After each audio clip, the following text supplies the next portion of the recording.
Quand on parle là, vous pouvez parler.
En amont, le jour du CA.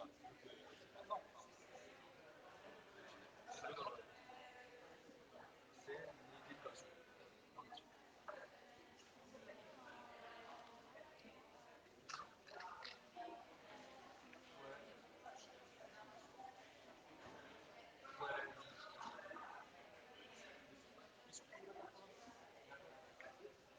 C'est peut-être un peu plus.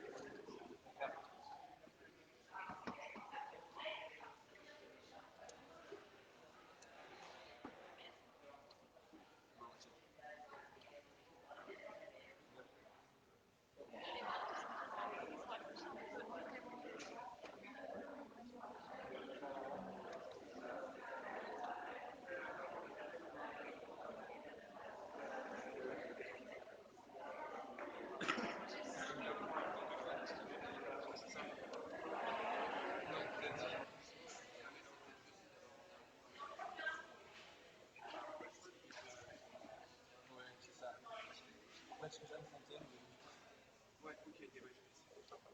Super, merci.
petit papier avec les adresses.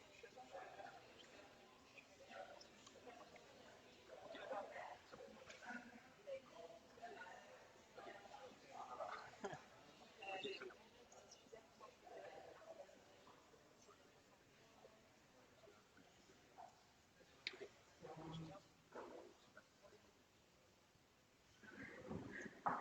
Bien, mesdames, messieurs, chers collègues, il est 18h35 et je déclare la séance du conseil d'arrondissement ouverte. Donc ce conseil d'arrondissement est public et je salue et remercie messieurs, mesdames du public pour votre présence ce soir. Il est également retransmis en ligne sur la page Facebook de la mairie du 7e arrondissement. Pour commencer ce conseil, je voudrais qu'on accueille Benjamin Durand, qui est donc à mes côtés et qui est le nouveau directeur général des services de la mairie du 7e. Il vient remplacer Natacha Riva, qui a été à nos côtés pendant 4 ans, et il nous vient tout droit de la fonction publique hospitalière. Donc bienvenue à vous, monsieur Durand, auprès des élus et puis des services de la mairie du 7e que vous avez rencontrés cet après-midi.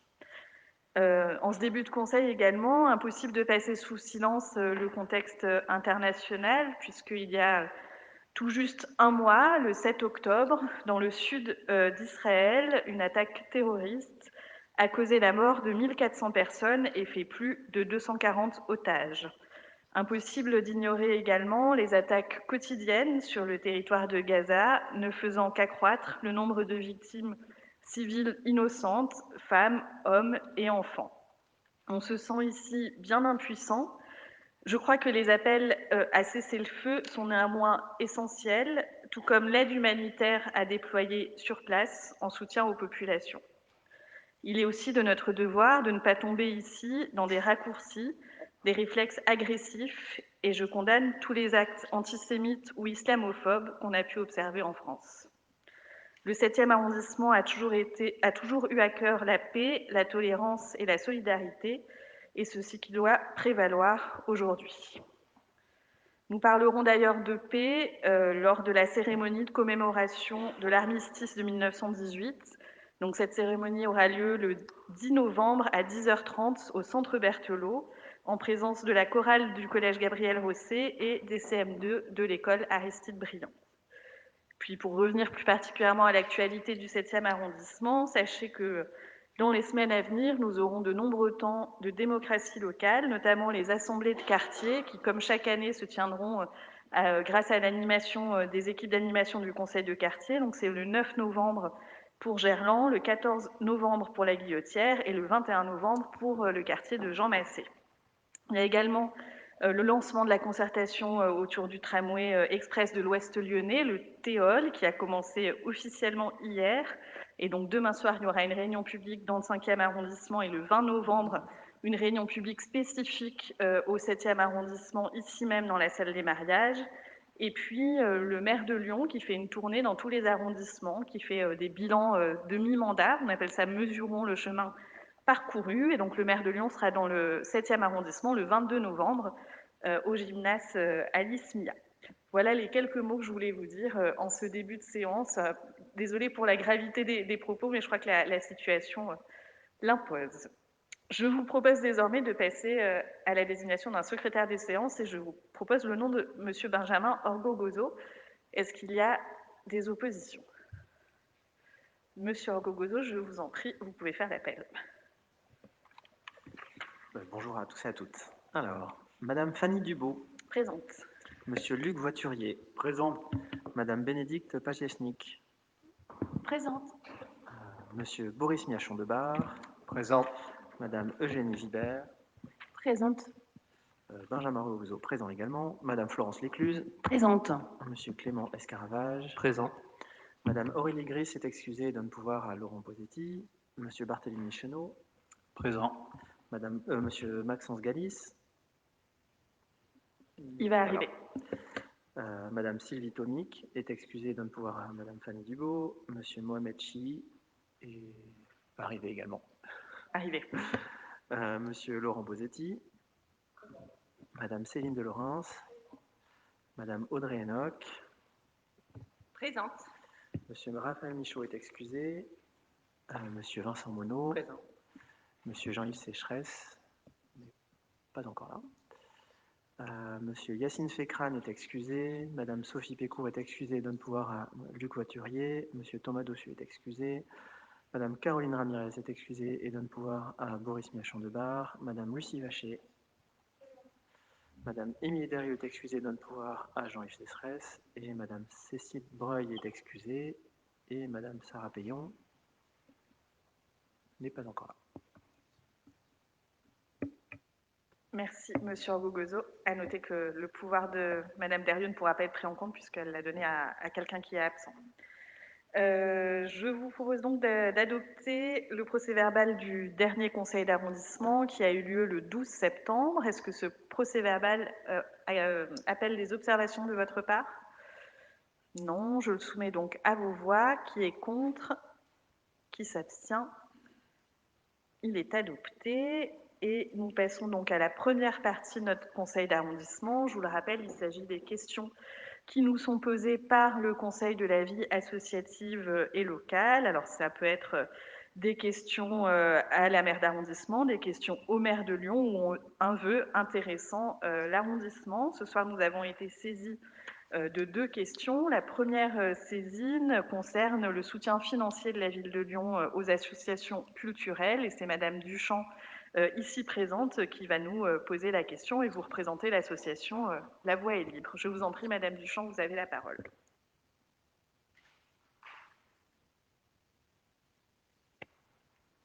Bonsoir.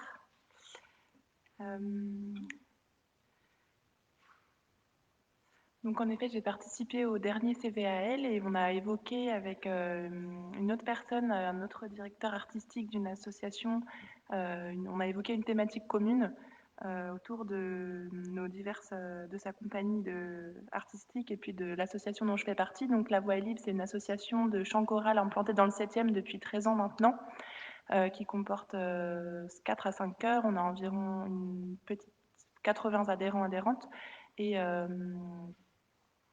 nous faisons différents projets.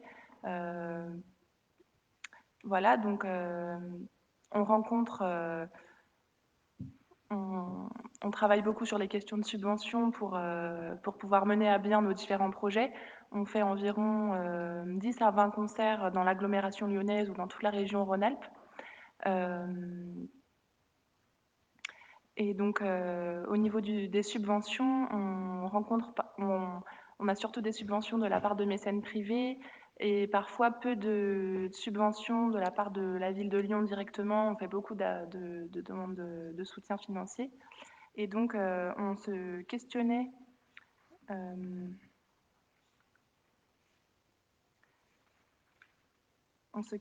donc je vais vous poser la question. Quelle est la politique de la ville de Lyon en matière de soutien logistique financier envers les associations culturelles lyonnaises de moyenne et petite taille? Comment est-elle établie et quelles instances contacts pouvons-nous contacter à ce sujet? Voilà, merci. Merci Madame Duchamp. Donc effectivement, il s'agit d'une question qui relève de la compétence de la ville de Lyon et donc nous allons transmettre cette question au maire de Lyon et selon le règlement du Conseil de la vie associative et locale, il aura je ne sais plus combien de jours, mais en tout cas, il y a un délai pour vous répondre par écrit, donc vous allez recevoir une réponse par écrit. Néanmoins, étant donné qu'on est en conseil d'arrondissement, je vais laisser la parole à Monsieur Orgogozo en tant qu'adjoint à la culture du 7e arrondissement pour vous donner déjà des premiers éléments de réponse. Allez-y, Monsieur Orgogozo. Merci. Merci du coup pour cette question. C'est aussi une bonne occasion de faire preuve de pédagogie sur un éventail assez large de sujets.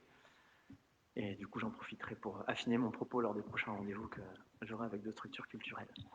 Il y a évidemment deux niveaux de réponse à cette question. Le premier, c'est évidemment celui au niveau de la ville, notamment pour les subventions qui sont gérées par la ville. Et il y a le deuxième niveau qui est l'arrondissement.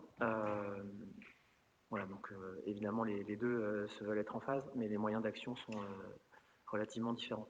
Pour la partie ville, je laisserai, et notamment en subvention, je laisserai notamment l'adjointe à la culture de la ville vous faire une réponse plus détaillée que les informations que je peux déjà partager moi avec les différentes structures. On envoie des courriels réguliers, etc.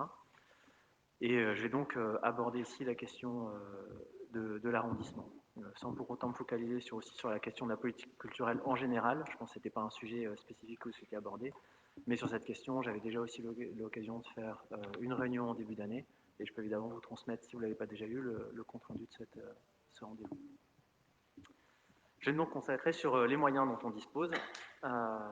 Donc, nous avons au niveau de l'arrondissement différents moyens qu'on peut mettre à disposition. Mais d'une manière générale, l'idée sous-jacente reste toujours la même, c'est celle de rendre disponibles au maximum les ressources dont on dispose. Et celles-ci sont, comme vous le soulignez, de différents types. Donc d'abord, il y a l'aspect logistique.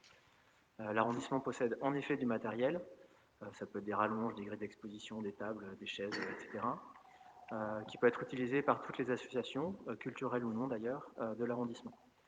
Alors j'ai pas réussi à avoir de chiffres sur le taux d'utilisation, mais néanmoins, je pense que la réponse n'aurait pas apporté grand-chose parce qu'il ne faut surtout pas hésiter à nous le solliciter pour avoir accès à ce matériel. Et s'il est disponible, bah, évidemment, on le prête avec plaisir.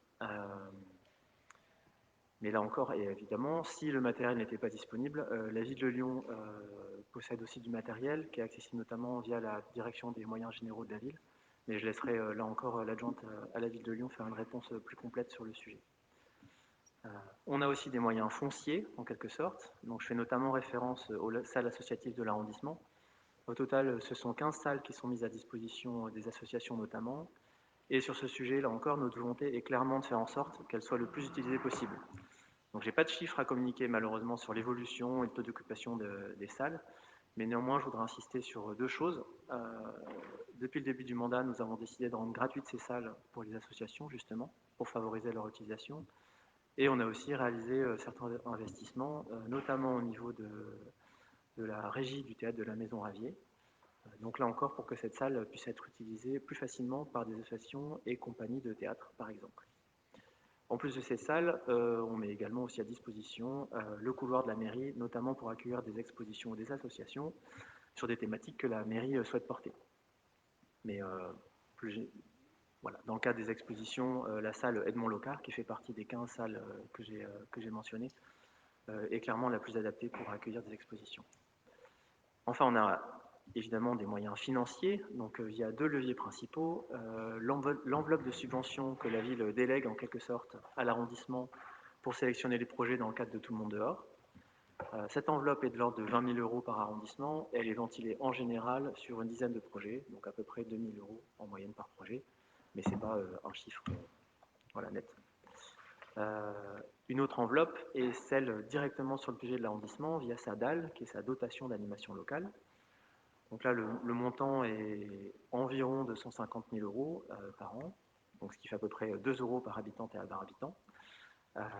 Et ce n'est pas réservé uniquement aux associations culturelles, mais à l'ensemble des structures de l'arrondissement. Donc ces deux enveloppes mises côte à côte permettent donc de financer des projets, mais absolument pas de garantir un équilibre financier sur le long terme pour une structure. Et ainsi, dans le 7e arrondissement, et pour le secteur culturel, on se sert notamment de la DAL pour organiser un spectacle de fin d'année auprès des enfants de primaire de l'arrondissement, organiser une table ronde sur la culture et l'écologie, etc. Là encore, j'insiste, pour des soutiens sur le long terme et qui peuvent être récurrents, il faut absolument se tourner vers les différentes subventions que la ville de Lyon propose et qui vous seront détaillées encore un peu plus lors de la réponse de l'adjointe à la culture de la ville. Et enfin, il y a un dernier type d'aide ou de soutien, c'est au niveau des contacts de la mairie du 7e arrondissement. Donc c'était la question que vous posiez aussi, quels étaient les contacts. Alors là, je crains d'être un peu décevant parce que la réponse, ce sera tout simplement moi, essentiellement.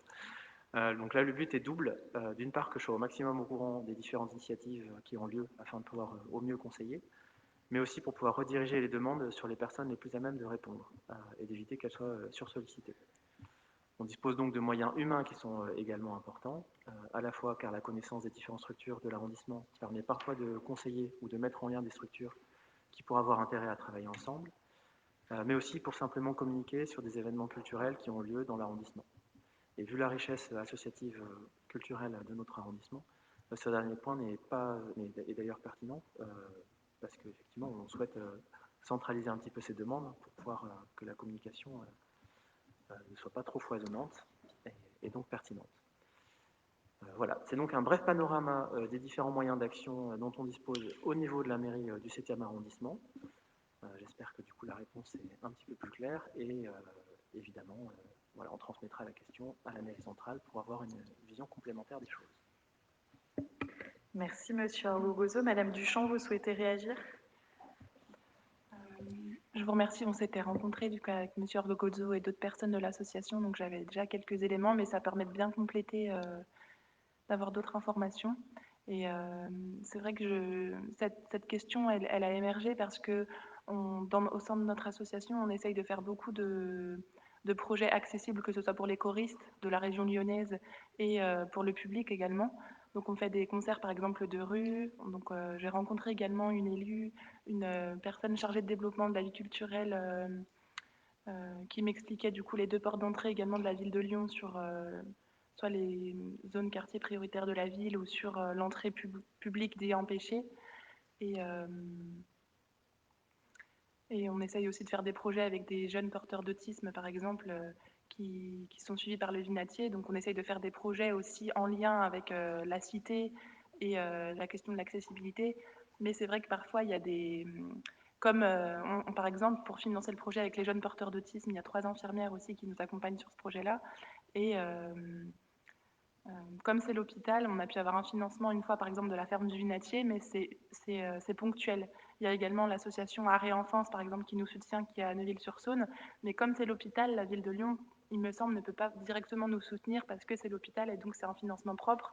Mais l'hôpital a pu nous soutenir sur ce projet-là une fois, parce que, enfin, la ferme du Vinatier, en l'occurrence, l'hôpital psychiatrique, parce que c'était un financement possible. Donc c'est vrai que parfois, il y a des logiques financières qui sont pas évidentes et merci en tout cas. Mais merci à vous, et je crois que vous mettez le doigt effectivement sur quelque chose d'important. Il y a souvent des financements des collectivités ou hôpitaux ou autres par projet, et c'est bien qu'on s'engage sur les projets, mais il y a aussi la question de la pérennité des structures et donc des subventions qui devraient pouvoir être récurrentes et permettre donc le maintien de l'activité de l'association.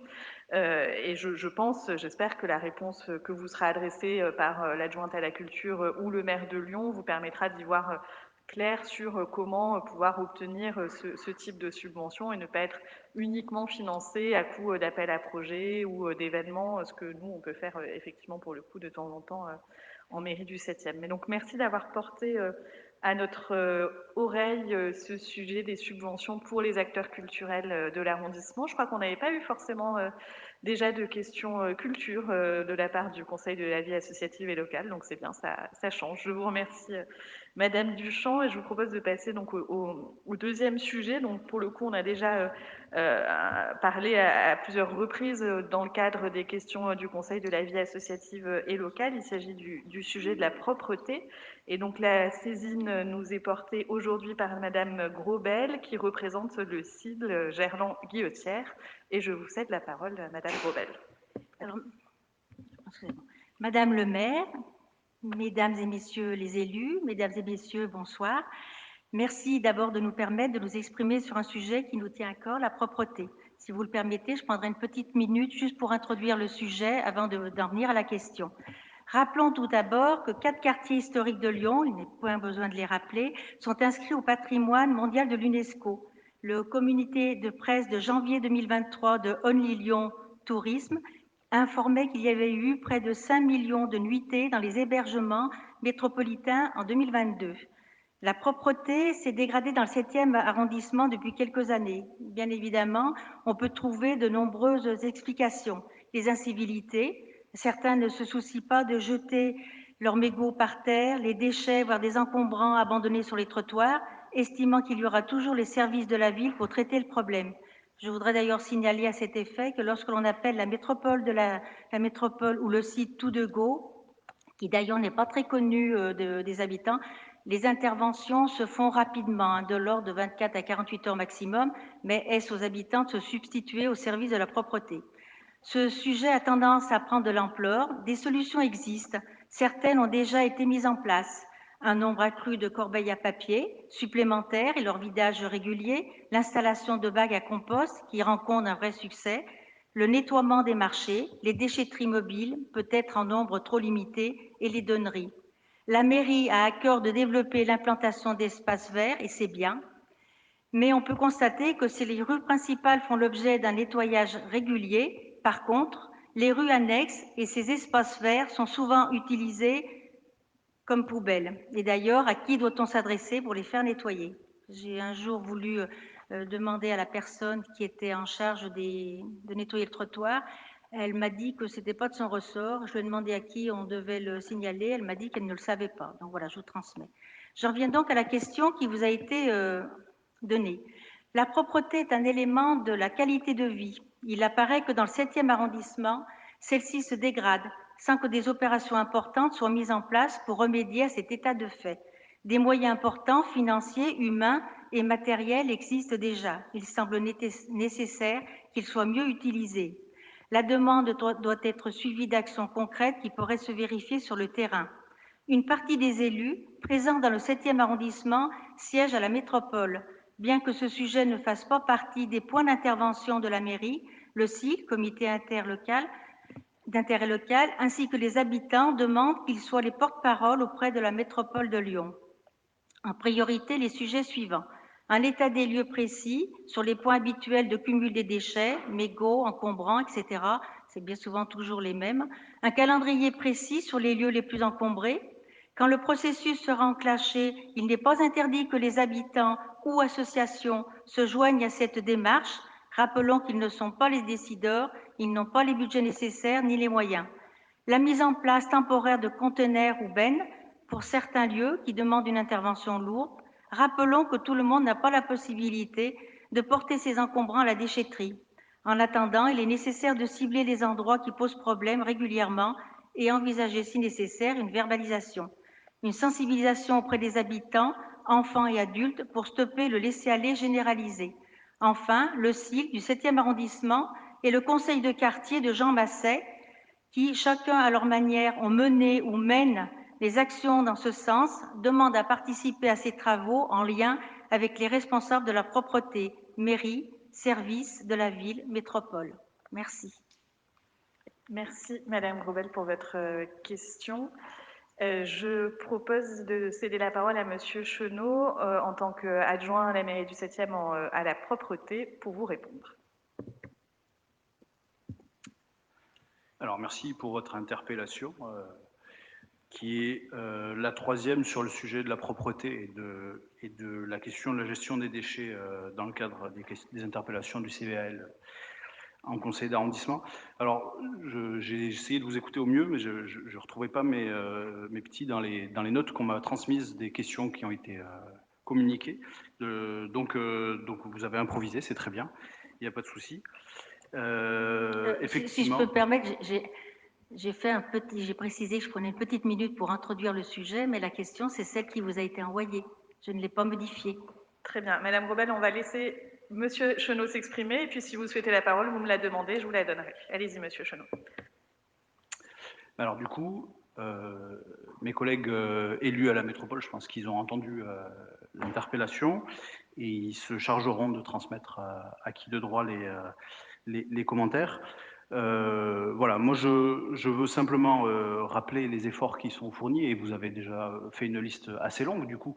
Vous avez tout à fait conscience des efforts qui sont fournis par la collectivité en matière de propreté. Donc vous savez également que, par exemple, des périmètres comme celui de Gabriel Péry, qui sont sujets un peu sensibles sur la question, font l'objet d'une attention tout à fait particulière, tout à fait même exceptionnelle, avec des moyens humains et financiers qui sont exceptionnels. Voilà, bon, ce que je veux dire, un petit peu pour compléter ce que vous savez déjà, donc il y a la question des périmètres qui sont métropolitains, qui sont villes. Donc c'est toujours un sujet comment dire, qu'on comprend pas bien et pour lequel on ne trouve pas une réponse immédiate si on questionne l'agent par exemple qui est sur le terrain voilà, ou le Kidam. Le Kidam n'est pas au courant. Il y a des espaces qui sont gérés par la ville, il y a des espaces qui sont gérés par la métropole. Et du coup, c'est pas les mêmes agents, de fait, qui gèrent la propreté ou quelle que soit la question finalement de cet espace-là. Ce que je veux dire, c'est que des efforts des deux côtés, ville comme métropole, sont fournis pour une meilleure coordination sur ces espaces-là. Alors, il y a un espace emblématique sur l'arrondissement, c'est le parc Blandan, où depuis le début du mandat, on fait un travail important de coordination entre les services de la ville et les services de la métropole, de sorte qu'on traite au mieux, au plus près du besoin, la question des déchets, la question de la propreté sur ce parc emblématique. Et on a des premiers résultats, on a des bons résultats, je trouve, moi, et on trouve des réponses à des questions qui sont épineuses, qui sont de savoir à qui revient le travail, à qui revient la facture. Et ces questions-là ne sont pas simples du tout à traiter entre deux collectivités. Voilà, et voilà. Un autre exemple emblématique, je reviens à Gabriel Péri. Il y a eu un premier événement, c'était cette fin d'hiver, grande rue de la Guillotière, où la métropole a souhaité mettre en avant, la métropole en lien avec la ville de Lyon, donc la métropole, les services de nettoiement, les services de propreté, et la ville de Lyon, les forces de l'ordre, et tout le cortège associé, de montrer les efforts également de coordination qui sont engagés de longue date. Hein, c'est pas forcément très récent, mais c'est des efforts qui demandent beaucoup de temps et beaucoup de travail des deux côtés des collectivités, qui ne sont pas forcément dans les cultures de travail de ces deux administrations, et qui produiront des résultats, j'en suis convaincu, dans les années qui viennent. Voilà, donc il y a eu un premier effort de communication sur le secteur Gabriel Péri. Il y en aura un second dans les mois qui viennent pour mettre en avant les efforts qui sont faits. Et je pense qu'en fait, on se confronte régulièrement à cet effort de visibilité, de visibilisation de l'effort fourni par la collectivité sur les questions de propreté, puisque quand bien même les moyens déployés au niveau de Gabriel Péri, par exemple, sont exceptionnels, on a peut-être, pour certains, la sensation que ce secteur est sale. Voilà. Alors, la question de la propreté, de la malpropreté, c'est une question très très relative, et on pourrait en débattre très longtemps. Et probablement qu'on aurait une vision très contrastée, vous et moi, sur le sujet. Alors je dis ça pourquoi? Parce que en fait, je me suis un peu documenté sur l'historique de la gestion de la propreté sur notre collectivité, et j'ai découvert que il y avait une stratégie de propreté déployée entre 2010 et 2014 qui consistait à décarboner, alors ça m'a fait marrer ce mot, mais qui consistait à décarboner la gestion de la propreté de la métropole. Et en fait, un des sujets, c'est comment on se passe des pesticides pour gérer l'enherbement des rues.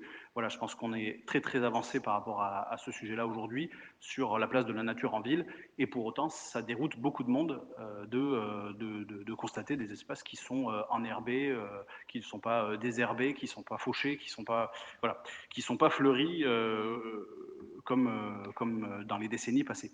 Voilà. Et ça peut être sujet de propreté, débat sur la question de la propreté. Voilà, donc voilà, je voulais axer ma réponse surtout sur les efforts de coordination qui sont faits entre la ville et la métropole, qui sont loin d'être une mince affaire et qui sont, à mon avis, très bénéfiques pour la suite de nos sujets. Merci Monsieur Chenot. Madame Grobel, si vous voulez intervenir. Alors, merci. Juste deux petites choses, si vous le permettez. En juin 2023, lorsqu'il y a eu un orage assez terrible à Lyon, il faut quand même reconnaître que Lyon est quand même assez bien préservé pour ça, mais là, il y avait eu un orage assez important. Et la rue Chalmel-Lacour, qui traverse, la petite portion qui traverse la rue de l'Effort, la rue Georges Gouy pour arriver à Jean Jaurès, était inondée. Mais quand je vous dis inondée, les personnes ne pouvaient pas avoir accès à leur voiture. Donc, comme il y avait TF1 qui était en train de faire un reportage, TF1 national, et qu'apparemment il n'y avait personne, si ce n'est que moi, donc on a parcouru les rues. Et là, on s'est aperçu que c'était bouché parce qu'il y avait une accumulation, non pas de feuilles, mais une accumulation de papier, de canettes et des petites bouteilles en plastique. Et vu le nombre, cela quand même montrait que ça n'avait pas été nettoyé quand même depuis un moment. Et puis, si je peux me permettre, une petite suggestion. Il existe une application qui est très bien pour l'ambroisie. C'est-à-dire, quand on remarque de l'ambroisie, bon ben, on peut à ce moment-là prendre en photo, il y a une application, ça marche très bien. Pourquoi à ce moment-là ne pas réfléchir à mettre en place une application de la même façon pour la personne qui qui nettoie les trottoirs ou autres, quand elle voit des encombrants, parce que le sol appelle le sol, ça c'est connu, il suffit qu'on ait un fauteuil, on est sûr que le lendemain il y a un divan et tout le reste, à ce moment-là de pouvoir tout de suite le signaler, et ça permettrait, avec une application, une petite photo, ce serait quand même assez rapide, et ça permettrait à ce moment-là d'intervenir assez rapidement. Merci. Monsieur Chenot. Voilà. Oui, juste une toute petite précision. Effectivement, moi je suis très favorable à l'enherbement de nos trottoirs, mais par contre pas de l'ambroisie, puisque c'est une plante problématique. Donc il y a des petites exceptions à faire, et il y a eu forcément un effort particulier de la collectivité pour lutter contre l'ambroisie. Ça, c'est un premier point. Le deuxième point, sur la vigilance de nos agents, ville et métropole, les deux, sur l'état de nos rues. Hein, il faut savoir qu'il y a quand même beaucoup de monde, je n'ai pas de chiffres à vous avancer, mais c'est des dizaines, c'est des centaines d'agents qui sont dans nos rues au quotidien, qui sont évidemment vigilants de l'état de nos rues et qui font remonter. Alors, les outils internes de la collectivité, je ne les connais pas forcément.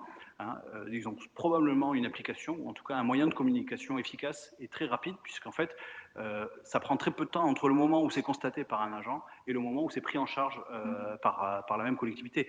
Voilà, c'est aussi rapide que une alerte qui serait faite d'un habitant sur tout de go. Voilà. Donc ça c'est vraiment, je tiens à le préciser, les agents sont eux-mêmes très très vigilants, et vu qu'ils sont sur le terrain, qu'ils connaissent par cœur, c'est très efficace. D'accord, merci. Madame la maire, merci. Merci à tous les deux. Alors, je suis sûre que vous l'aviez remarqué, je n'avais pas fait voter la première réponse, en tout cas le premier rapport du CVL. Vous avez vu sur table, vous avez un rapport modificatif, mais simplement parce que voilà, il y avait des questions de rédaction dans le rapport qui vous avait été adressé par mail. Donc, je vous propose de voter concernant la première saisine du CVL. Là, il s'agit de voter la transmission au maire de Lyon, qui adressera donc une réponse à Madame Duchamp et puis plus largement au CVAL. Qui est contre? Qui s'abstient? C'est adopté, je vous remercie. Et concernant donc la deuxième saisine, donc là c'était une saisine plutôt du conseil d'arrondissement, je vous propose de prendre acte de la réponse de Monsieur Chenot. Qui est contre? Qui s'abstient? C'est adopté, et je vous remercie, mesdames, de votre présence et de vos questions. Et ça fait effectivement aussi du bien d'avoir féminisé un petit peu les interventions du CVAL. Donc merci à toutes les deux. Je vous propose donc de continuer notre ordre du jour avec les rapports qui vont être soumis à votre avis pour ensuite passer au conseil municipal de la semaine prochaine. Et donc le premier rapport, c'est la question du 7e arrondissement au maire de Lyon. Vous savez que tous les 3 conseils municipaux, nous avons l'opportunité de poser une question au maire de Lyon. Je ne vais pas forcément vous la relire, hein, puisqu'elle a été... elle vous a été adressée, mais donc cette question, elle porte sur la création d'un nouveau marché alimentaire dans le 7e arrondissement. C'est ce que nous avons toutes et tous porté lors de la campagne électorale de 2020. C'est une attente assez certaine des habitants et des habitantes du 7e. On a eu un certain nombre de discussions. On a fait une réunion ici même sur le marché idéal. Il y a eu aussi un questionnaire qui a été diffusé dans l'arrondissement sur quelles sont vos attentes en matière de marché alimentaire. Et donc ce questionnaire nous a permis de mettre en évidence qu'il y avait un manque dans le quartier de Gerland, autour de la place des Pavillons. Ça a été beaucoup remonté, et donc nous proposons d'interpeller le maire de Lyon sur la question pour savoir quand est-ce qu'un marché va être créé sur la place des Pavillons.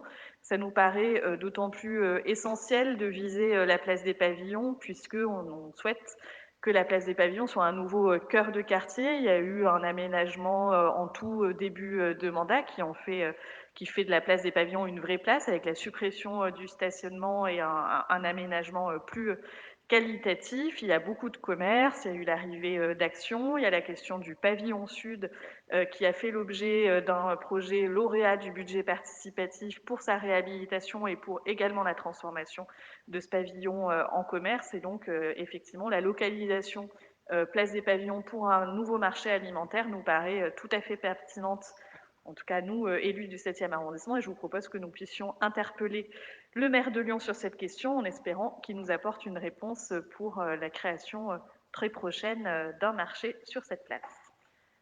Est-ce que cela appelle des interventions de votre part? Non, donc je soumets donc cette question à vos voix. Qui est contre? Qui s'abstient? Elle est adoptée, donc je rapporterai la question en conseil municipal. Je poursuis avec la présentation du rapport annuel sur la situation en matière d'égalité entre les femmes et les hommes. Donc là, on parle de l'année 2022, puisque c'est le rapport annuel sur l'année précédente. C'est une obligation de présenter ce rapport annuel au moment du vote du budget pour toutes les communes de plus de 20 000 habitants, avant le vote du budget même. Donc, bon, je pense que là aussi, vous l'avez lu. En tout cas, il était dans la liasse de rapports. Globalement, il est divisé en 3 chapitres sur comment la ville agit en faveur de l'égalité entre les femmes et les hommes. Premièrement, il y a la politique des ressources humaines et notamment la question de l'égalité professionnelle entre les femmes et les hommes, avec l'objectif de rééquilibrer le régime indemnitaire au profit des filières les plus féminisées. On peut notamment penser à la question de la petite enfance, qui est un secteur très féminin dans la ville de Lyon, mais dans toutes les communes de France. Et donc là, c'est près de 4 millions d'euros qui ont été engagés par la ville de Lyon sur ce champ de l'égalité professionnelle. Deuxième chapitre dans ce rapport sur l'égalité, c'est la question de comment se traduit l'égalité femmes-hommes dans nos politiques publiques. Et donc, typiquement, on peut donner 2 exemples pour le 7e arrondissement. Le premier, c'est la question de la budgétisation sensible au genre, dont la mairie du 7e arrondissement est pilote pour les mairies d'arrondissement. Et on a déjà eu l'occasion de présenter justement notre feuille de route sur la question. Et puis aussi, toujours dans le 7e arrondissement, l'expérimentation du dispositif Angela, qui compte aujourd'hui 51 commerces partenaires et qui est désormais développé au niveau de toute la ville. Tous les commerces des arrondissements peuvent aussi bénéficier de la formation pour accueillir des victimes de violences et de harcèlement sexiste et sexuel dans la rue. Troisième chapitre de ce rapport sur l'égalité femmes-hommes, les actions qui sont faites pour diffuser une culture d'égalité entre les femmes et les hommes. Et la ville de Lyon a à cœur de communiquer sur ce sujet pour que ça soit connu de tout un chacun et que ça puisse rentrer clairement dans les mentalités. Et donc la ville de Lyon organise notamment un certain nombre d'événements autour du 8 mars, autour du 25 novembre. Et nous allons notamment organiser au niveau de la mairie du 7e une action visuelle un peu choc le 25 novembre. Le 25 novembre, c'est la journée internationale de lutte contre les violences faites aux femmes. Et nous allons rappeler sur la façade de la mairie que cette année, il y a déjà eu 114 féminicides en France, et donc 114 féminicides de trop, évidemment. Et puis, dernière petite action de la ville de Lyon, évidemment, en plus de la communication autour de cette question, il y a le soutien aux associations qui agissent pour l'égalité entre les femmes et les hommes. Elles sont nombreuses sur Lyon et elles sont absolument essentielles. Et donc, il y a en 2022, 126 275 € qui ont été attribués à 21 associations qui travaillent sur ce champ de l'égalité entre les femmes et les hommes. Voilà pour le rapport égalité femmes-hommes. Est-ce qu'il y a des demandes d'intervention ? Je n'en vois pas. Je soumets donc là, on prend acte que le rapport vous a été présenté. Alors, il ne vous a pas été présenté une extension, mais vous l'avez évidemment dans vos rapports. Qui est contre? Qui s'abstient? Nous avons pris acte et je propose à Monsieur Monod de continuer à nous parler de femmes en la personne de Madeleine Bresse qui va donner son nom à une nouvelle place du 7e arrondissement. Je vous en prie, Monsieur Monod. Merci Madame la maire. Oui, le 7e arrondissement avait déjà la chance d'avoir une école Julie-Victoire d'Aubier. Julie-Victoire d'Aubier qui était la première française à avoir obtenu le baccalauréat en 1861, également la première licenciée en lettres. Le 7e arrondissement aura, si vous acceptez cette délibération, l'honneur d'avoir une place Madeleine Bress qui, elle, est la première française diplômée en médecine, donc première femme médecin française. Alors, cette place, où est-elle? C'est une nouvelle place qui est créée dans le cadre du projet d'aménagement Biodistrict à Gerland, à peu près au niveau du 40 avenue Tony-Garnier, entre l'avenue Tony-Garnier et l'allée Pierre de Coubertin, dans le virage, donc, vous le voyez sur la carte. C'est une place qui est très agréable pour les piétons, végétalisée, avec quelques dizaines d'arbres qui ont été plantés, des cheminements piétons, des assises également. Et donc, une place qui préfigure aussi les futurs aménagements du quartier qui seront encore davantage végétalisés avec l'arrivée du tramway T10 dans les prochains mois. Madeleine Bress, donc je l'ai dit, c'est la première française diplômée en médecine. Elle a été inscrite à la faculté de médecine en 1868 et elle a exercé durant la guerre de 1870 en tant qu'interne à l'hôpital de la Pitié. En 1975, elle soutient sa thèse et devient donc la première femme médecin de la faculté de Paris. Elle s'est spécialisée dans la relation mère-bébé et pendant 50 ans, s'est dévouée à la médecine de la femme et de l'enfant. Je propose donc d'accepter cette délibération. Merci. Merci, Monsieur Monod. Et ça, je trouve que ça fait le lien avec le rapport précédent et la question de diffuser la culture d'égalité entre les femmes et les hommes dans toute la ville de Lyon. Et donc, c'est un choix politique de donner des noms de femmes à tous nos nouveaux espaces publics, puisque à Lyon, en tout cas au début de notre mandat, c'est-à-dire en 2020, seulement 10% des rues portaient des noms de femmes. Alors, il y a encore énormément de travail pour rattraper cet écart, mais c'est un vrai choix. Et en plus, là, pour le coup, Madeleine Bress avait d'ailleurs un lien avec Lyon, puisque son mari était lyonnais et conducteur d'omnibus. Bref, est-ce qu'il y a des demandes d'intervention sur le sujet? Non, je soumets donc ce rapport à vos voix. Qui est contre? Qui s'abstient? Il est adopté. Nous avons désormais une nouvelle place Madeleine Bress dans le 7e arrondissement, à condition que le conseil municipal soit également de notre avis. Je vais désormais passer la parole à Madame Lécluse. Donc là, on change un peu de sujet. On va parler de l'école Berthelier qui a subi un certain nombre de dégâts justement pendant l'orage qu'évoquait Madame Grobel tout à l'heure, mais qui de toute façon était bien à l'ordre du jour du plan pluriannuel d'investissement de la ville de Lyon pour effectuer de gros travaux dans cette école. Et donc ça y est, on y est, enfin presque. Je vous laisse nous présenter le rapport Madame Lécluse. Bonjour à tout le monde. En effet, il s'agit du groupe scolaire Berthelier. On a voté en 2021 dans le plan pluriannuel d'investissement le principe de lancer des gros et des lourds travaux dans cette école qui en avait bien besoin, qui n'avait pas été rénovée depuis 40 ans. En 2022, on a voté la rénovation des toitures et des façades. En 2023, pareil, d'autres travaux ont été votés pour un total de 3,4 millions d'euros. Dans la présente délibération, il s'agit de lancer la première tranche des travaux pour un montant de 200 000 euros. Et cela concerne la rénovation des façades, l'isolation thermique des combles, la remise en état de la couverture du bâtiment élémentaire et la mise en accessibilité des bâtiments élémentaires et maternels. Je vous remercie de voter favorablement à cette délibération. Merci Madame Lécluse. Est-ce qu'il y a des interventions sur le sujet? Non, je soumets donc ce rapport à vos voix. Qui est contre? Qui s'abstient? Il est adopté.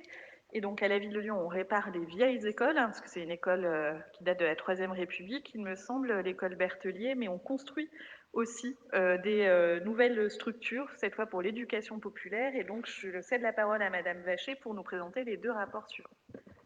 Merci Madame la maire, chers collègues. Je vais effectivement vous présenter les deux délibérations suivantes ensemble puisqu'elles témoignent de l'engagement de la ville de Lyon sur le sujet donc de l'éducation populaire. Et nous avons plus que jamais besoin d'éducation populaire qui contribue à l'émancipation individuelle et collective et puis qui reste grâce à ces méthodes des espaces de rencontre, de débat et de partage au service du vivre ensemble. Et donc c'est relativement essentiel dans la société de plus en plus fracturée dans laquelle nous vivons. La première délibération concerne donc le premier projet qui est le projet du pôle social et culturel des Girondins. On a déjà eu une délibération au dernier conseil d'arrondissement sur ce pôle social et culturel. Pour rappel, il va abriter un établissement d'accueil des jeunes enfants de 60 berceaux, un équipement sportif de 300 mètres carrés, des salles polyvalentes et des locaux destinés à l'administration du pôle social et culturel. Et puis, il y aura également un espace extérieur. Donc, on avait voté en conseil d'arrondissement de septembre le lancement des études préalables et la procédure de désignation du maître d'œuvre. Et pour ce conseil d'arrondissement, il vous est proposé de voter, d'approuver le lancement de la construction du pôle social et culturel, et puis également de confier la maîtrise d'ouvrage à la SPL MELAC. Et pour l'ensemble du coût de ce projet, en prévision, c'est une enveloppe de 11 millions d'euros qui est prévue. Et enfin, le second projet concerne la relocalisation de la maison de l'enfance du 7e et la troisième phase du groupe scolaire Veillé pour augmenter la capacité d'accueil à 20 classes. La maison de l'enfance du 7 propose un accueil collectif de loisirs pour les enfants dès 3 ans, mais aussi des accompagnements à la parentalité. Elle est actuellement répartie sur 3 sites et donc l'objectif de cette relocalisation, c'est de regrouper les accueils de loisirs sur un seul site mieux adapté à ces activités et puis de développer des activités famille et accueil de loisirs. Et donc notre arrondissement qui voit sa population augmenter depuis plusieurs années et notamment la population familiale avec des enfants en bas âge, trouvera ici du coup un peu plus d'accueil. Le montant global là est estimé à 11,5 millions d'euros et donc il nous est proposé de valider le lancement du concours d'architecture et des études de prestations préalables. Voilà, donc avec ces deux projets, la ville de Lyon continue de soutenir les structures d'éducation populaire et je vous remercie du coup de les valider. Merci Madame Vacher. Est-ce qu'il y a des interventions sur le sujet? Non. Alors je vais soumettre un à un les rapports à vos voix. Le premier donc qui concerne le pôle social et culturel. Qui est contre? Qui s'abstient? Adopté. Et donc le second qui concerne la relocalisation de la maison de l'enfance dans l'enceinte de l'école Veillé. Qui est contre? Qui s'abstient? C'est adopté. Je vous remercie et je vais donc vous présenter les deux rapports suivants qui sont l'aboutissement du budget participatif et donc deux projets qui ont été lauréats dans cette première phase du budget participatif. Le vote s'étant déroulé en 2022 et donc on arrive enfin à avoir les projets. Donc le premier rapport, il concerne un projet voté sous le terme de casier solidaire pour les sans-abri. Et donc en fait, ce sont des casiers qui permettent aux sans-abri de déposer leurs affaires dans un lieu sécurisé, personnel, facilement accessible, 24 heures sur 24 et 7 jours sur 7. Ce projet est travaillé avec l'association Emmaüs Alternative qui porte le projet et puis évidemment le service solidarité du CCAS qui s'assure de l'accompagnement social du projet. L'atterrissage des casiers solidaires n'a pas encore été totalement assuré dans le 7e arrondissement, c'est-à-dire on n'a pas encore trouvé le lieu, mais on sait que ça sera proche du quartier de Bourg. Donc voilà, premier projet lauréat du budget participatif qui va voir le jour dans le 7e arrondissement. Et le deuxième projet concerne aussi la thématique de la solidarité et de l'entraide, et c'est la mise en place d'un frigo solidaire. Et donc, pour le coup, ce qu'on vote, c'est l'attribution d'une subvention à l'association Frigo Solidaire pour l'achat d'un frigo, d'un meuble de stockage et puis l'installation. Ce frigo solidaire, lui, va être mis en place au niveau du 9 place Raspail, devant Gestia Solidaire, qui est une agence de gestion locative et qui gérera le fonctionnement et l'entretien du frigo à titre gracieux. Et donc, ce frigo solidaire permettra à chacun d'apporter de la nourriture ou d'en prendre librement et de manière gratuite. Il pourra aussi être utilisé par les commerçants du quartier qui pourront y déposer leurs invendus. Donc voilà, deux projets proposés par les habitants pour plus de solidarité et de lien dans le 7e arrondissement. Et ces deux projets ont recueilli les faveurs des voix des habitants du 7e ou d'ailleurs, hein, puisqu'il suffisait d'habiter à Lyon, d'y travailler, d'y étudier, etc. Donc, ce n'est pas nécessairement les gens du 7e qui ont voté pour ces projets. En tout cas, ils ont été lauréats du budget participatif. Voilà. Je vous propose de passer aux voix, sauf s'il y a des interventions. Je n'en vois pas. Donc, on va d'abord voter sur le rapport qui concerne les casiers solidaires. Qui est contre? Qui s'abstient? Adopté. Et pour le rapport qui concerne les frigos solidaires, qui est contre? Qui s'abstient? Adopté. Je vous remercie. Nous passons aux subventions qui sont attribuées au titre de la politique du handicap. Et c'est Madame Vibert qui nous présente le rapport. Merci. Du coup, donc c'est un rapport qui s'inscrit dans le cadre de la politique de la ville qui vise à améliorer à la fois l'effectivité des droits et l'accessibilité universelle, donc dans une diversité de champs, éducation, culture, sport, les équipements et les espaces publics de notre ville.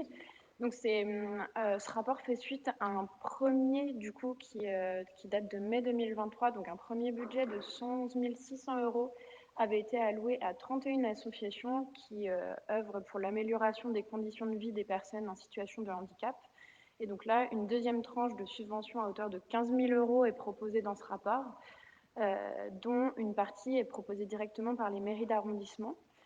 Donc pour vraiment renforcer les actions et les liens de proximité avec les associations qui œuvrent en direct auprès de personnes en situation de handicap, qu'ils soient physiques, visuels, auditifs, psychiques, mental et cognitifs.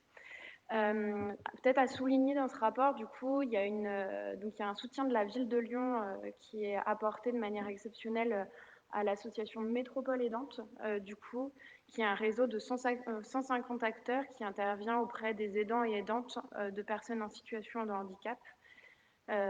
Voilà, donc je fais assez court et je profite juste de la présentation de ce rapport pour rappeler que pour la première fois cette année, la ville de Lyon va organiser donc la quinzaine du handicap qui aura lieu du 30 novembre au 15 décembre. Donc il va y avoir une diversité d'événements, conférences, animations socioculturelles et d'actions de sensibilisation qui seront organisées dans le cadre de cette quinzaine du handicap. Voilà, et à destination vraiment d'un public diversifié. Donc que ce soit des professionnels, des personnes en situation de handicap elles-mêmes, des aidants, mais surtout du grand public pour poursuivre la sensibilisation et le plaidoyer sur ce sujet. Voilà, je vous propose d'adopter favorablement ce rapport. Merci Madame Vibert. Est-ce qu'il y a des prises de parole sur le sujet? Je n'en vois pas et on avait pour le coup parlé du handicap lors de les dernières questions du Conseil de la vie associative et locale. Donc je soumets donc ce rapport à vos voix. Qui est contre? Qui s'abstient? Il est adopté. Nous poursuivons notre ordre du jour avec la fameuse ligne 3.7 à laquelle nous renouvelons et même amplifions notre soutien. Et donc je propose à Monsieur Voiturier de nous présenter le rapport. Merci Madame la maire. Nous parlons donc de la place Gabriel-Péri et plus précisément du volet social du projet partenarial. L'État, la métropole et la ville de Lyon ont mis en place en octobre 2022 une action qui s'intitule Ligne 37, qui est une équipe mobile destinée à soutenir des jeunes en errance. Après un an de mise en œuvre, 200 jeunes sont suivis, dont une centaine est accompagnée de manière renforcée. Pour 2024, il s'agit de continuer et d'accentuer cette action en direction des soins d'addictologie et puis d'ouvrir un local de répit rue de Créqui. Donc le budget, c'est autour de 150 000 € et financé à parité entre les trois partenaires. Et donc je vous propose de voter favorablement pour cet accompagnement. Merci. Merci Monsieur Voiturier. Sauf si vous souhaitez intervenir, je soumets ce rapport à vos voix. Qui est contre? Qui s'abstient? C'est adopté. Et on poursuit avec vous, Monsieur Voiturier, le rapport suivant.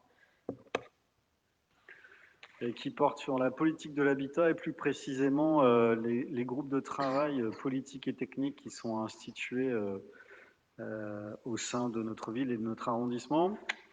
Donc c'est des groupes de travail techniques pour coordonner la prévention des expulsions et trouver des solutions, c'est-à-dire des hébergements ou des logements aux personnes qui sont dans des situations particulièrement complexes et qui vont de guichet en guichet. Et au niveau politique, c'est la capacité à proposer des candidats pour une quinzaine de logements chaque année et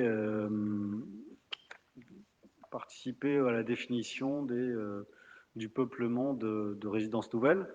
Donc c'est à la fois un rôle qui est méconnu, limité, mais qu'il s'agit de mettre en place tout de même.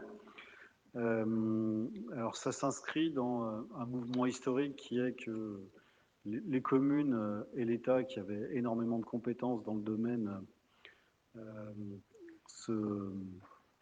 ces compétences sont transférées à l'échelle de l'agglomération. Et moi, j'y vois plutôt un intérêt au sens de ça permet à l'arrondissement de travailler sur d'autres choses comme les liens de voisinage. Et puis, du coup, pour les bénéficiaires de logement ou les demandeurs de logement social, ça permet aussi que la métropole qui dispose des leviers concernant l'offre l'articule mieux avec la demande. Je suis donc favorable à cette proposition, Madame la maire. Merci, Monsieur Voiturier. Est-ce qu'il y a des prises de parole sur le sujet? On se souvient des échanges que vous avez eus avec Monsieur Miachon-Debar lors du dernier conseil. Mais voilà, tout a été dit à cette occasion-là. Je soumets donc ce rapport à vos voix. Qui est contre? Qui s'abstient? Il est adopté. Et je vous cède à nouveau la parole, Monsieur Voiturier. Eh bien, c'est pour une petite régularisation foncière. Il n'aura pas échappé à chacun d'entre nous que place Jean Jaurès se trouve le groupe scolaire Ravier. Ce que l'on sait moins, c'est que sous ce groupe scolaire, il y a un parking qui appartient à Grand Lyon Habitat, qui a une résidence qui jouxte l'école. Et dans notre monde extrêmement normé, bizarrement, eh bien, ce parking appartient aujourd'hui à la ville et il s'agit de le vendre à Grand Lyon Habitat qui en a l'usage pour un prix de 70 000 €. Donc on ne peut qu'être favorable. Ça réduira un tout petit peu la note que nous avons avec Grand Lyon Habitat pour la Cité Jardin. Merci. Tout petit peu alors. Alors, est-ce qu'il y a des interventions sur le sujet? Non, je soumets donc ce rapport à vos voix. Qui est contre? Qui s'abstient? Il est adopté. Je vous remercie. Désormais, nous allons parler petite enfance et en l'absence de Madame Gris, je propose à Madame Lécluse de nous présenter le rapport qui concerne la petite enfance.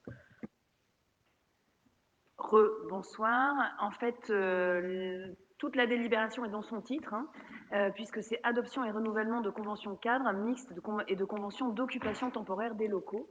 Et il s'agit plus spécifiquement pour le 7e arrondissement de Grain d'Orge et de Nicolas et Pimprenel, dont nous renouvelons la convention d'occupation des locaux. Voilà. Merci. J'adore toujours le nom des établissements de petite enfance. Est-ce qu'il y a des interventions sur le sujet? Non. Je soumets donc ce rapport à vos voix. Qui est contre? Qui s'abstient? C'est adopté. On reste avec vous, Madame Lécluse, mais cette fois pour parler du projet éducatif lyonnais. Une première partie de délibération, en effet, qui est un petit peu technique parce que il s'agit d'ajustement et d'annulation de subventions, de modification de subventions qui avaient été adoptées précédemment. Plutôt dans le sens positif pour les associations, donc tant mieux pour elles, et des subventions complémentaires en faveur de l'éducation des scolaires en élémentaire, notamment 2 projets qui concernent l'école Berthelot, Comme vous le savez, on va le présenter dans un des prochains conseils d'arrondissement. Il y a une proposition de changement de nom et pour préparer tout ça, il y a des subventions à des associations, notamment le Conseil national. Le musée de la Résistance qui est juste en face de l'école pour accompagner les enfants à réfléchir à ce changement de nom. Donc, un très beau projet. Voilà. Donc, je vous propose de voter favorablement, bien entendu. Merci Madame Lécluse. Qui est contre? Qui s'abstient? Adopté. Vous avez la parole pour nous parler du rapport suivant qui concerne cette fois la cité internationale, notamment les locaux de l'école primaire dont a la charge la ville de Lyon. C'est une délibération tout à fait technique puisqu'il y a des modifications dans la modalité de gestion de la restauration scolaire, et ça c'est la région qui est co-gestionnaire de cet établissement qui l'a proposé. Donc de ce fait, il y a une modification de la convention entre la ville de Lyon et l'école élémentaire. Donc on vous propose de voter favorablement ce rapport. Merci Madame Lécluse. Je soumets ce rapport aux voix. Qui est contre? Qui s'abstient? Il est adopté. On va désormais passer au sport. Et en l'absence de Monsieur Fécrane, je propose à Monsieur Monod de nous présenter les rapports sportifs. Le premier concerne le soutien à l'équipement des clubs sportifs. Je vous en prie, Monsieur Monod, vous avez la parole. Oui, merci. En effet, alors la ville de Lyon, vous le savez, on en parle chaque année, accompagne les associations de sport amateurs implantées sur son territoire dans l'achat de matériel nécessaire au développement de leurs projets de club. On a dans ce présent rapport 6 subventions d'investissement à 6 associations pour un montant de 20 500 €. On peut citer par exemple l'amicale laïque Croix-Rouge de tennis de table qui souhaite acquérir 12 nouvelles tables et donc on propose d'attribuer une subvention d'investissement de 4 500 €. Le masque de fer dans le 6e qui souhaite renouveler ses matériels de protection et de pratique d'escrime. Et donc, on se propose d'allouer 7 000 € de subvention. On a le Bujinkan Nakaima Dojo dans le 8e qui pratique un art martial et qui souhaite acquérir 2 armures, subvention de 1 500 €. Club Rodiaves qui pratique entre autres le football et qui souhaite acquérir des buts de foot pliables, 1 000 €. Et donc, on a aussi 2 clubs du 7e arrondissement. Je vais vous en parler un tout petit peu plus. D'abord, les Archers de Luc du Nôme 7, donc, situé avenue Jean Jaurès, qui est une asso de tir à l'arc implantée au gymnase Gabriel Rosset avec une 60aine d'adhérents. Ils souhaitent, eux, renouveler leur parc de matériel qui est vieillissant. Et donc, on se propose d'allouer une subvention d'investissement de 1 500 €. Et enfin, le judo club de Gerland, rue Ravier, qui propose des cours de baby judo, de jujitsu, de gymnastique, 260 adhérents et une subvention de 5 000 € pour renouveler leur tatami. Voilà. Merci, Monsieur Monod. Je soumets donc ce rapport à vos voix. Qui est contre? Qui s'abstient?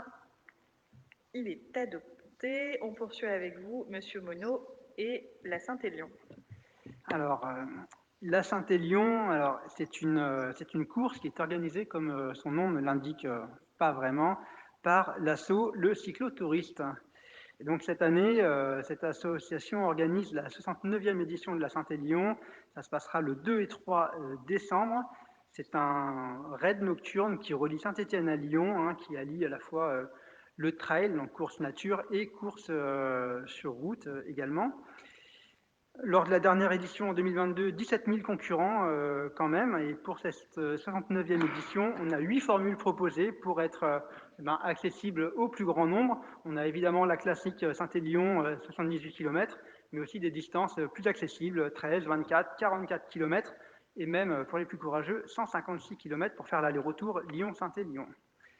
On a une arrivée des participants dans la halte Nigarnier, comme chaque année, avec même un salon du trail running qui sera installé pendant 2 jours, avec un accès ouvert, gratuit à tous. Donc, je vous invite à y passer.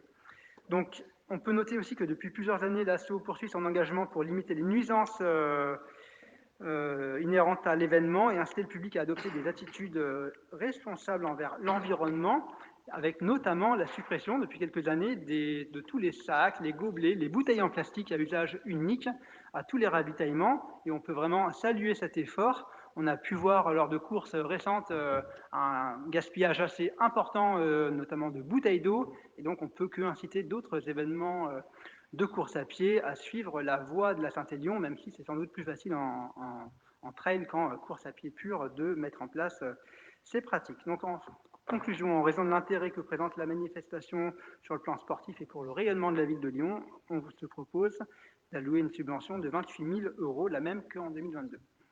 Merci Monsieur Monod et j'en profite puisque la presse s'en est fait écho pour vous féliciter pour votre marathon d'il y a 2 semaines. Félicitations pour ce premier marathon réussi. Merci, c'est pour ça que je ne ferai pas la Saint-Élion.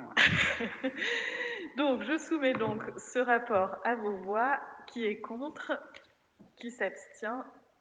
Adopté. Désormais, on parle des athlètes d'un peu plus haut niveau, ceux qui et qui vont bénéficier d'un soutien individuel de la ville de Lyon. Allez-y, Monsieur Monod. Allez, merci. Alors, dans moins d'1 an, la France va accueillir à Paris les Jeux olympiques et paralympiques d'été, en juillet, août 2024, et donc du 28 août au 8 septembre 2024 pour les Jeux paralympiques. Et puis en 2026, on aura cette fois les Jeux d'hiver dans 2 villes hautes italiennes, Milan et Cortina d'Ampezzo. Donc ça se passera en février 2026 et en mars 2026 pour les Jeux paralympiques. À travers un dispositif de soutien annuel, la ville de Lyon accompagne des athlètes de haut niveau, issus d'associations implantées sur son territoire, dans leur préparation à ces Jeux olympiques et paralympiques, d'hiver et d'été. On a 2 catégories de subventions pour ces athlètes, 7 500 € ou 4 100 €. Et pour déterminer la liste des athlètes soutenus par la ville de Lyon, il y a une commission technique qui s'est réunie en septembre 2023 et qui a cette année souhaité apporter son soutien à 29 athlètes, 13 femmes, 16 hommes et en tout 12 qui pratiquent le handisport pour un montant total de 146 000 €. On ne va pas citer les 29 athlètes, mais on va peut-être mettre en avant les athlètes du 7e arrondissement. On peut citer Agathe Avezou, qui fait du tennis de table au Lyon Tennis de Table de Gerland. Aurélien Giraud-Jeunesse de l'association Le Développement du Roller, du Skate et du BMX, champion du monde de skate en 2023. Angelina Lanza, athlète handisport de Lyon Athlétisme, elle est notamment spécialiste du sprint 100 mètres et 200 mètres. Mélina Robert-Michon, du club Lyon Athlétisme aussi, spécialiste du lancer de disque et détentrice du record de France de lancer de disque avec 66,73 mètres. Et enfin, Axel Zorzi, athlète handisport de Lyon Athlétisme, spécialiste du 100 mètres, détenteur du record de France de sa catégorie malvoyant avec 10 secondes et 89 pour le 100 mètres. Voilà ce qu'on pouvait dire, et donc je vous propose d'accorder ces subventions à ces athlètes et on leur souhaite bon courage pour les Jeux olympiques. Merci Monsieur Monod et je vous remercie d'avoir cité Agathe Avezou, qui est effectivement une jeune pongiste de Gerland et qui était mise à l'honneur lors de la soirée des championnes et des champions qu'on a organisée ici même à la mairie du 7e. Donc je soumets donc ce rapport à vos voix. Qui est contre? Qui s'abstient? Il est adopté. Et on poursuit avec vous, Monsieur Monod, pour le dernier rapport qui concerne le sport, et cette fois on parle de boxe. Alors, en effet, parce qu'on va avoir l'association Lyon Boxe, dont le siège social est dans le 9e. C'est un club de boxe anglaise qui propose des cours de boxe éducative, de boxe loisir, de boxe amateur et professionnelle, avec 520 adhérents, 196 femmes. Et donc ce club va organiser les championnats du monde féminin de boxe anglaise le 15 décembre 2023. On aura plusieurs combats durant cette soirée, avec en point d'orgue un combat entre la championne d'Europe en titre de boxe professionnelle, la française Maëlys Gangloff, qui est d'ailleurs sélectionnée pour les Jeux olympiques de Paris 2024. Elle est sociétaire du Lyon Boxe et elle affrontera la mexicaine Ashley González Macias pour un titre de championne du monde WBC. Donc c'est un événement qui se déroulera au Palais des Sports et donc 2000 personnes sont attendues pour cet événement et donc l'ASSO a sollicité la ville de Lyon pour l'octroi d'une subvention municipale et compte tenu de l'intérêt que présente cette manifestation, on propose d'attribuer une subvention de 10 000 € à Lyon Box. Merci Monsieur Monod. Je soumets donc ce rapport à vos voix. Qui est contre? Qui s'abstient? Il est adopté. On en a fini avec le sport. On passe désormais à la culture avec le CHRD. Et je vous propose, Monsieur Orbegozo, de nous présenter le rapport suivant. Oui, alors ce sera comme pour le rapport de Florence Lécluse, tout est dans le titre ou presque. Ça fait presque 2 ans et demi qu'on discute l'idée de réaménager le pôle accueil du CHRD durant nos CA. On a eu plusieurs délibérations depuis et la dernière en date faisait état d'un montant de 190 000 € pour cette opération. Et cette délibération vise juste à ajuster ce montant pour le faire passer à 220 000 € suite à la découverte d'éléments qui augmentent un peu la complexité des travaux à réaliser. Merci. Rapport effectivement essentiellement technique. Qui est contre? Qui s'abstient? Il est adopté. On passe au rapport suivant et à la question de l'accueil de jeunes volontaires en service civique dans le cadre de Lyon 2030. Je vous cède la parole, Madame Vacher. Merci Madame la maire, donc chers collègues. Dans le cadre de Lyon 2030, la ville de Lyon s'est engagée à renforcer ses actions dans un objectif de neutralité climatique. L'un des leviers mis en œuvre est le soutien d'initiatives et de projets locaux pour accompagner l'émergence d'initiatives et d'expérimentations sur le territoire. Au dernier conseil d'arrondissement, on avait voté le projet de bourse aux jeunes et pour ce conseil, place du coup à une nouvelle délibération qui s'appelle Lyon 2030, un jeune dans mon organisation pour la transition écologique et solidaire.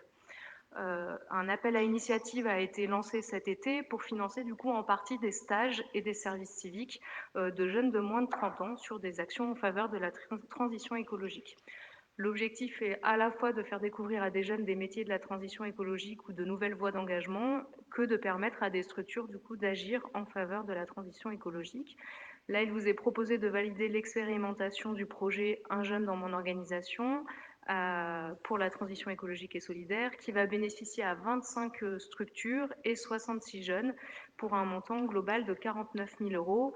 Et pour le 7e, on peut noter la participation d'Anciela, que l'on ne présente plus, et de Graines électroniques qui organise notamment le festival Musique et Écologie qui prendra ses quartiers au Parc Blandan en 2024. Voilà, je vous remercie de donner un avis favorable à ce projet. Merci Madame Vacher. Qui est contre? Qui s'abstient? Adopté. On reste dans la transition écologique, cette fois avec vous, Madame Pastechnik, pour l'attribution d'un certain nombre de subventions.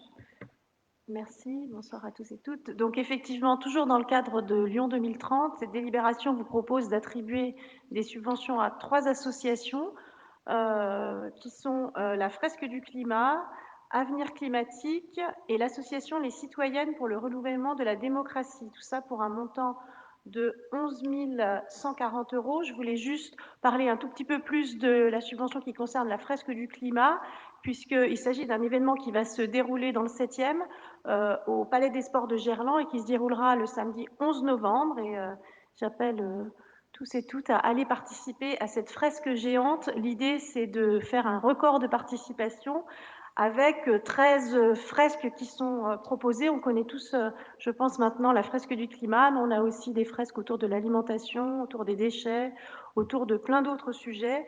Donc voilà, ça se passera samedi 11 novembre au Palais des Sports et c'est des sessions de 3 heures.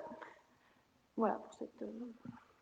Merci Madame Pastechnik. On avait d'ailleurs ici même aussi en mairie du 7e organisé à plusieurs reprises des fresques du climat qui rencontrent un succès auprès d'un public très large et varié. Et donc cette opération prendra de l'ampleur au Palais des Sports le 11 novembre. Bref, je vous propose de passer au vote. Qui est contre? Qui s'abstient? C'est adopté. On poursuit avec vous, Madame Pastechnik, et cette fois on parle jardin partagé. Oui, alors c'est une délibération qui concerne plus une régularisation concernant l'utilisation d'une parcelle à Gerland, toujours par la légumerie, en fait, pour le jardin partagé de l'Oasis. Effectivement, il s'agit plus d'une délibération technique, puisque la mise à disposition concernait toujours un projet qui s'appelait La Réserve, mais qui avait démarré en 2010, mais maintenant la gestion du jardin a été transmise à la légumerie. Donc voilà, c'est une révision de la convention d'occupation à titre gratuit pour l'utilisation du jardin partagé. Voilà, Oasis où se passent beaucoup de choses très intéressantes. Merci. Petite rectification administrative. Donc, qui est contre? Qui s'abstient? C'est adopté. Et on poursuit avec vous, Madame Pacichnik, mais cette fois pas pour les jardins ni pour la transition écologique, mais pour votre casquette prévention des risques. Je balaye toutes mes casquettes ce soir. Donc, en fait, je vais vous parler ce soir d'un document. Alors, voilà, je vais vous l'illustrer. Vous connaissez certainement Alex, les bons réflexes, qui est le DICRIM, le document d'information communale sur les risques majeurs. Et Alex, les bons réflexes, vous parle de tous les risques sur la ville de Lyon, donc les risques industriels, mais aussi les risques naturels. En complément de ce document, qui est renouvelé tous les 5 ans, il y a aussi un document spécifique sur les risques industriels. Et donc ce document, vous avez dû normalement l'avoir dans vos boîtes aux lettres récemment, en tout cas moi je l'ai bien reçu. Et donc c'est un document qui est produit par les services de l'État, par la préfecture d'Auvergne-Rhône-Alpes, avec une association qui s'appelle APORA, Association régionale des entreprises pour l'environnement. Et habituellement, en fait, chaque commune était chargée de distribuer le document. Et là, la préfecture a préféré en fait faire un envoi sur l'ensemble des communes et demande aux communes les plus importantes de participer aux frais de fonctionnement.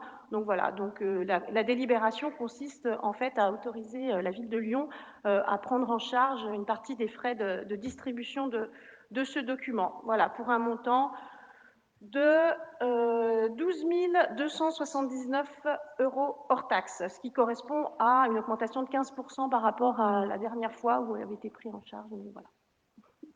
Merci. Madame Pacichnik, précisons aussi qu'il me semble que le 7e arrondissement doit être l'arrondissement de Lyon le plus sujet ou le plus exposé aux risques industriels de fait de sa situation géographique, de la présence du port de Lyon et puis de sa proximité avec la vallée de la Chimie.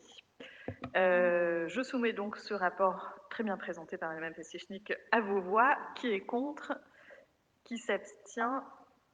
Il est adopté. On poursuit alors après la transition écologique, après les jardins partagés, donc la nature en ville, et après la prévention des risques.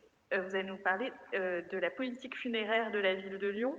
Je vous cède la parole en tant qu'adjointe à la mairie du 7e, et puis ça sera probablement complété par notre collègue Laurent Bosetti qui porte cette nouvelle politique au niveau de la mairie centrale et donc de l'exécutif du maire de Lyon. Allez-y, Madame Pacichnik. Justement, en fait, la délibération explique typiquement que jusque-là, les cimetières, c'était géré, enfin toute la politique funéraire était bien gérée par les espaces verts, d'où mon intervention, mais qu'aujourd'hui, on a un adjoint délégué spécifiquement sur cette question du funéraire. Donc, j'aurai le plaisir de passer très vite la parole à Laurent Bosetti, qui a largement travaillé sur ce document, où effectivement, il s'agit d'un document cadre de la politique funéraire 2023-2026.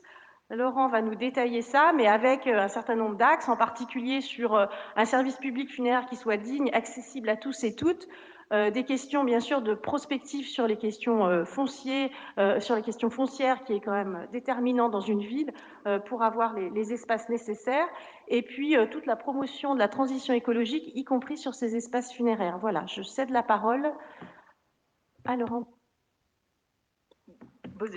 Allez-y. Merci Bénédicte. Alors c'est vrai qu'on ne dispose pas d'élus d'arrondissement délégués aux funéraires. Et du coup cet impensé à Lyon, mais comme ailleurs en fait, est assez révélateur. C'est vrai que le service public funéraire est souvent un service public invisibilisé. Et c'était finalement le souhait de l'exécutif de la ville de Lyon de pouvoir redonner toute sa place à un service public comme un autre, et qui plus est, qui nous concerne, j'ai envie de dire malheureusement toutes et tous à un moment donné de notre vie, pour nos propres funérailles ou pour ceux des proches et des familles. Pourquoi parler du service public funéraire et pourquoi avoir une stratégie funéraire à la ville de Lyon? Eh bien, c'est pour anticiper les besoins en la matière dans les années à venir. Besoins qui vont être plus importants dans les années à venir avec une augmentation d'une population qui vieillit et donc l'augmentation de la mortalité selon les chiffres de l'INSEE. On est dans une ville, nous, qui s'est accrue en population ces dernières années et pour lesquels les besoins en matière funéraire vont être plus importants, dans un contexte foncier très contraint, puisqu'on est une ville totalement urbanisée et où nos cimetières sont aujourd'hui pris entre quatre murs sans possibilité facile, en tout cas, d'extension. Donc, il y a cet enjeu dans la stratégie funéraire de la ville de Lyon de rappeler un premier point, c'est que le funéraire est un bien public, un bien commun dont il faut prendre soin, d'abord du point de vue des cimetières, avec des investissements très importants. On décide donc de mettre 8 millions d'euros sur le mandat sur nos équipements funéraires. Alors, ça ne parle pas forcément à tout le monde, ossuaires, fours à reliquaires, crématorium. C'est des investissements qui sont une garantie que ces équipements funéraires fonctionnent pour les familles, d'une part, et puis également des millions d'euros sur ce qu'on appelle la reprise des concessions funéraires arrivées à échéance dans les cimetières, tout simplement pour être en mesure de pouvoir accueillir les défunts des générations futures, d'avoir suffisamment de place dans nos cimetières. Comme on a des défis sur le logement, sur les crèches, eh bien, on a la même problématique dans nos cimetières de pouvoir accueillir tout le monde, et ça demande des investissements importants. Ce bien public commun, on le travaille sur la question des cimetières dans cette stratégie, on travaille également sur la question des pompes funèbres publiques. Le secteur des pompes funèbres est un secteur qui s'est libéralisé en 1993, mais qui n'a pas amené les effets théoriques escomptés de la libéralisation qui devait théoriquement faire baisser les prix. La Cour des comptes, dans un rapport récent, constate que les prix des pompes funèbres, des funérailles, se sont envolés ces 30 dernières années, donc au détriment des familles, au détriment des clients. Et donc il est extrêmement important, on le réaffirme dans cette stratégie funéraire, que la ville de Lyon, à travers son syndicat intercommunal des pompes funèbres intercommunales, donc qu'on porte avec Villeurbanne, porte la voix d'un acteur public sur le marché funéraire pour réguler les grands groupes privés et avoir finalement une offre tarifaire, une offre de qualité digne pour les familles. Ça, c'est un aspect premier de la stratégie funéraire. J'accélère un petit peu. On y met deux touches, deux intentions politiques fortes également. La question de la justice sociale.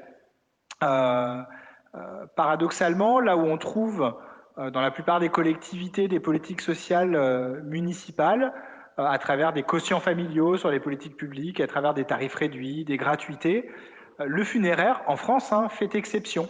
Les concessions funéraires dans les cimetières sont toutes au même prix pour les familles. Alors, on peut prendre des concessions de 15, 30, 50 ans, donc il y a des tarifs différenciés selon les périodes, mais par contre, tout le monde paye la même chose et le même prix.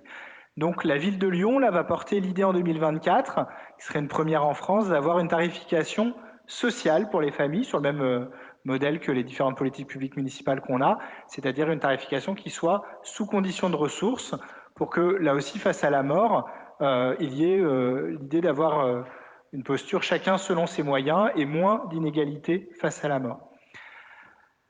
Un autre enjeu de justice sociale, et j'en arrêterai là pour ce volet-là qui fait l'objet d'un certain nombre d'actions, c'est aussi que nos cimetières ne soient pas excluants pour un certain nombre de concitoyens. Et je pointe là la question des personnes croyantes ou non croyantes, avec la gestion des carrés confessionnels dans les cimetières.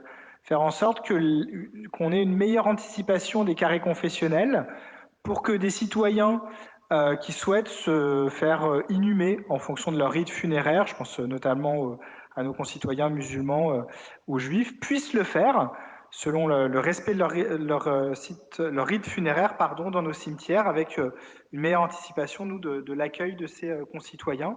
Aujourd'hui, on se rend compte qu'il y a une forme de défaillance en la matière. Donc d'avoir un cimetière républicain qui accueille tous les concitoyens sans exclusion aucune, sans discrimination. Et puis, dernier volet important de cette stratégie funéraire, c'est d'inscrire la politique funéraire dans son époque, l'époque de la transition écologique, avec des efforts d'un point de vue environnemental, à la fois dans nos cimetières et dans nos pompes funèbres publiques, de proposer aux familles qui le souhaitent des funérailles plus sobres, plus naturelles, plus écologiques. Cela se traduit par des propositions de funérailles avec des matériaux, des prestations plus respectueuses de l'environnement et du même coup souvent moins onéreuses. Cela se traduit aussi par une expérimentation au cimetière de la Guillotière de ce qu'on appellerait un carré naturel, c'est-à-dire un espace un peu plus paysager, finalement qu'on puisse être énuméré dans une forme de prairie et dans des cimetières qui soient moins minéralisés, là encore une fois, pour les familles qui le souhaitent, comme ça se fait dans certains cimetières en France qui ont commencé ce type d'expérimentation, puisqu'il y a une demande plus croissante des familles. Et puis, dernier élément en exemple, et c'est pas là exhaustif sur ce volet environnemental, c'est celui de la renaturation de nos cimetières, c'est-à-dire de valoriser nos cimetières comme lieux parcs et jardins, lieux cimetières paysagers, avec 1 million d'euros qui vont être mobilisés pour la renaturation de nos cimetières. Ça passe par la végétalisation, bien sûr, ça passe par la désimperméabilisation des sols, des allées un petit peu plus verdoyantes, toujours avec ce souci de respecter, bien sûr, l'accessibilité, à la fois pour les professionnels et les familles. Et puis, dernier élément, mais là qui est déjà opérationnel, c'est que tous nos cimetières, depuis le début du mandat, sont passés en refuge de biodiversité. C'est un partenariat qu'on porte avec la Ligue de protection des oiseaux, la LPO. Et désormais, on fait attention dans nos cimetières à valoriser la faune et la flore et à permettre à celles-ci de pouvoir se développer. Voilà les grandes intentions de la stratégie funéraire. Évidemment, mon propos n'est pas exhaustif, mais vous trouverez dans la politique funéraire de la ville de Lyon de 2023-2026 l'intégralité des actions que nous porterons ces prochaines années. Merci beaucoup, Madame Pasechnik et Monsieur Bosetti pour la présentation de ce rapport, une politique dont effectivement on parle peu alors qu'elle nous concerne fatalement toutes et tous. Donc merci de tout ce travail autour de la question du funéraire à Lyon. Je soumets ce rapport à vos voix. Qui est contre? Qui s'abstient? C'est adopté. Monsieur Escaravage, je n'ai pas trouvé de transition, mais je vous cède néanmoins la parole pour le rapport suivant. La transition n'est pas évidente, mais on va parler de choses peut-être un peu plus gaies, ce qui concerne les illuminations de fin d'année. Donc c'est une délib que je vous présente tous les ans, mais cette année je vais faire un petit pas de côté parce que c'est une délib qu'on donne, c'est des subventions qu'on donne aux associations de commerçants. Il y a eu quelques changements dans les associations de commerçants de notre arrondissement sur cette fin d'année, puisque l'association Gambetta Commerce, qui donc regroupait les commerçants du cours Gambetta, comme son nom l'indique, a fusionné avec l'association Réadorons la Guille, dont je vous ai déjà parlé de nombreuses fois et dont je vais vous reparler ce soir, voilà, qui devient donc aussi une association de commerçants et qui donc à ce titre assurera des illuminations de fin d'année et animera notamment, alors c'est dans le 3e arrondissement, mais c'est vraiment juste à la frontière, donc on va en parler quand même, animera la décoration du sapin de Noël le 24 novembre et on va dire un mini marché de Noël, même si ce n'est pas le terme exact, avec différents commerçants du quartier.